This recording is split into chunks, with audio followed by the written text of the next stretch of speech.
A Game of Thrones fanfiction. Ripples of Fate by CARAXES Bloody Serpent.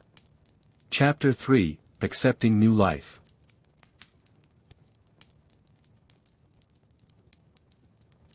Jon. It was early morning when Jon Snow awoke from his slumber in his small tent. Ghost, his direwolf, still slept peacefully curled at his feet. Jon's lips curled involuntarily at the sight. Almost 4 moons had passed since they had found the direwolf pups. And now his direwolf pup was the size of a medium-sized dog, and his younger sister Arya's she-wolf, Nymeria, was not far behind, as was his younger brother Bran's wolf, who still had no name, and the smallest of them all was his older sister she-wolf, Lady. Jon assumed that the other 2 direwolves, Grey Wind and Shaggy Dog, who remained in Winterfell with their owners, must have looked roughly the same as their other siblings. Putting the thought of the wolves aside, Jon threw off the blanket and rose from the mattress that served as his bed on the march. He quickly pulled on his clothes lighter than he had worn in the north and left his tent to begin a new day, leaving his wolf sleeping peacefully. 6 weeks had passed since he had left the walls of Winterfell as Ser Barristan's new squire. And Jon still found it hard to believe. After all, even in his wildest dreams, he couldn't imagine anyone wanting to take him as a squire. Let alone such a renowned knight as Ser Barristan Selmy. A living legend, even in the north, a knight renowned for his chivalry and swordsmanship.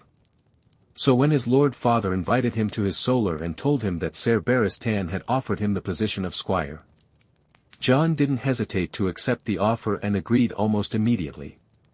After all, the alternative was the wall. Not that he'd refuse to join the Night's Watch in the future. But Jon understood that if he became Ser Barristan's squire, he would learn a lot from him, not to mention becoming a knight dedicated to Barristan Selmy himself. But in truth, that's unlikely to happen anytime soon, he thought. Throughout his journey from north to south, Jon spent his entire life performing his duties as a squire.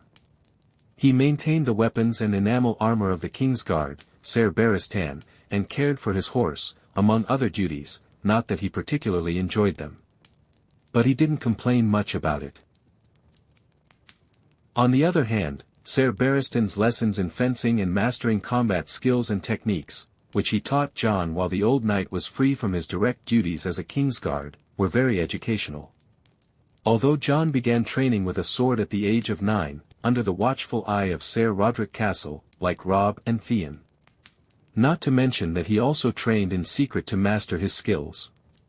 And so Jon considered himself a fairly decent fighter, but after his first training sparring session with his mentor, he realized he was still far from perfect, to put it mildly. Although Ser Barristan was never overly strict with him, quite the contrary. He always smiled approvingly at him and gently, yet firmly, pointed out Jon's mistakes during training. The only downside was that, due to his duties as a squire, he couldn't spend as much time with his family as he had originally hoped. During his 6 weeks as a squire, Ser Barristan gave him 1 day off so Jon could spend some time with his family. Arya and Bran kept asking him animatedly about his duties and training with Ser Barristan. And Sansa, well, Sansa, his sister, was as distant as ever, exchanging only a few words with him. And then she was the first to decline, citing Prince Joffrey's invitation to a walk. Although it pained him that Sansa treated him this way, he didn't entirely blame her.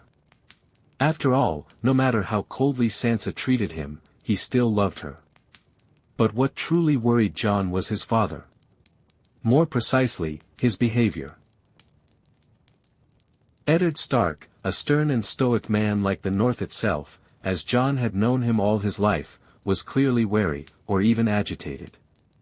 And according to Arya, who also noticed. Their father grew increasingly worried as they approached the capital.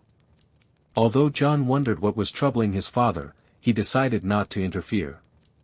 After all, his father had become Hand of the King, and now he had far more responsibilities than he had in the north. Jon understood this perfectly well. Whereas before, his father oversaw the affairs of 1 kingdom, now he oversaw 7. Eddard. It took nearly 2 moons for the royal retinue to reach King's Landing from the walls of Winterfell. And not least of all, the fault lay with the two-story cabin in which Queen Circe and her youngest children traveled. The damn thing was so huge and heavy that it broke its wheels almost daily. But praise be to the new and old gods, he and his retinue of northerners finally rode through the gates of the Red Keep. Ned was overjoyed. He dismounted from his brown gelding, feeling a plethora of emotions within himself. Tired, irritated, exhausted, hungry, and afraid. The latter was more likely due to the realization that John would be here in King's Landing.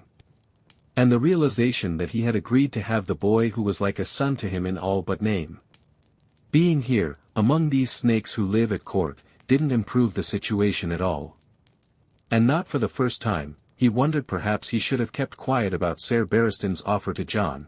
Perhaps it would have been better if the boy had actually gone to the wall as he had originally intended.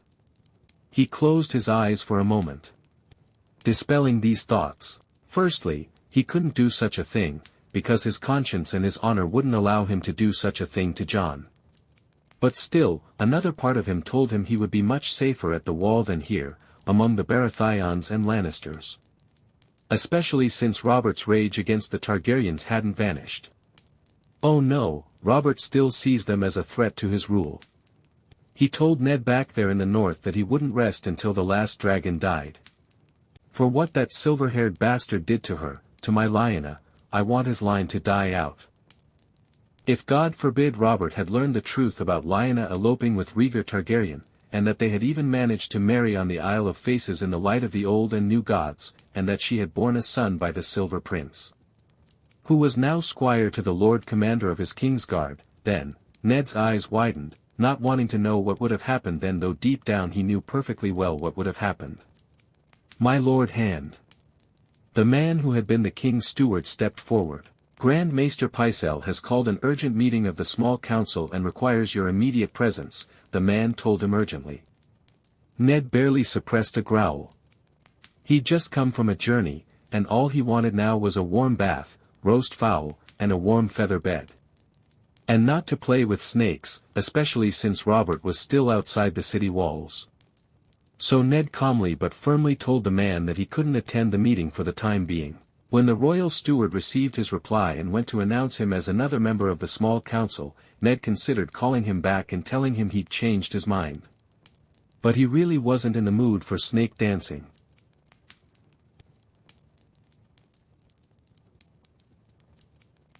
Friends, if you watched this video to the end, and you are interested in this topic, then subscribe, like, and comment.